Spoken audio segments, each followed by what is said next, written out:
moving the conversation forward, Satish, it almost feels that this entire fascination with hydro, the energy discourse also being kind of really centered around hydro, the policy space, the institutions also being really focusing in on hydro, that might kind of lead to certain challenges moving forward. If you are to take into consideration things like climate change and how that might impact the sector tomorrow, is something that I am still grappling over. I've talked to several developers who state that climate change is a growing concern. We've seen in the news that several projects have been impacted with reduced water flows, and that has kind of impacted their own business prospects.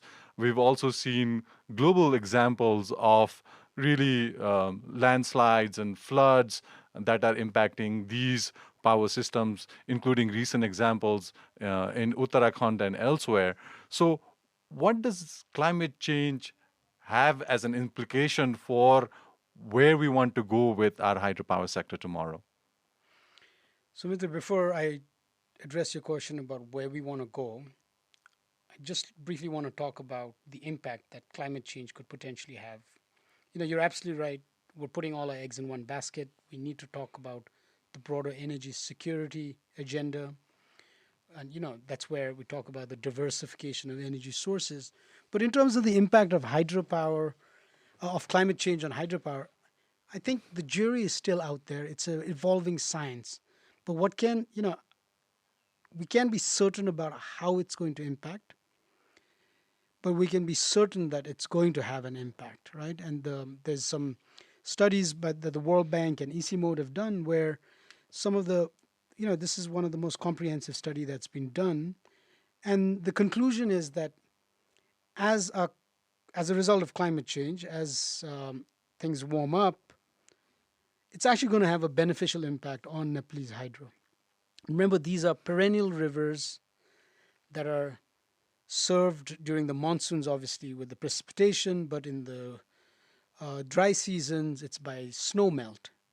So as things warm up, we're going to have a longer period of snow melt, right? So we're going to have increased generation during periods when snow is melting, right? Which is a good thing because that means we'll have more dry season power.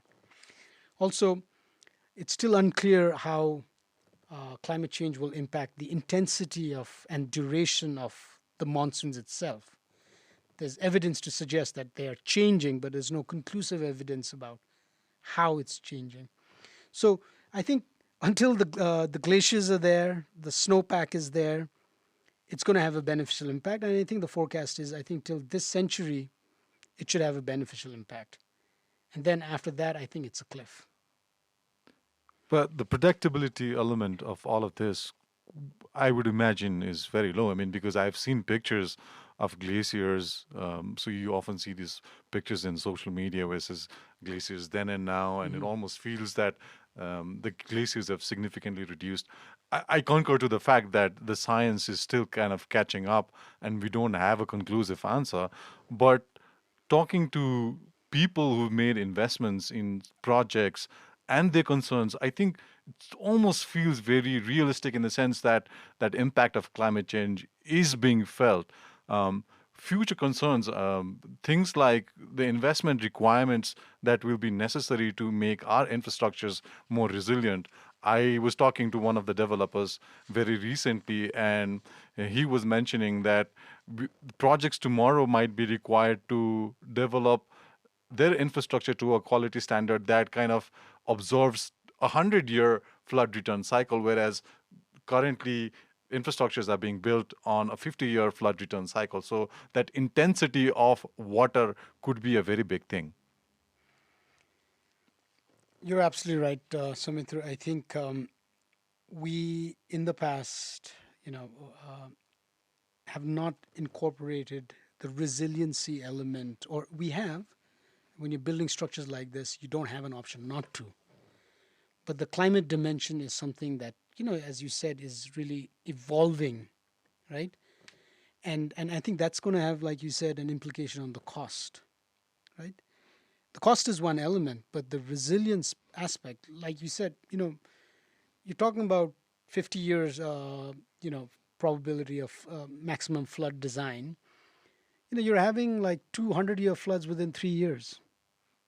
How do you explain that? And how do you build structures that can withstand or resilient to those kind of events? Those are definitely going to have cost implications for sure, right?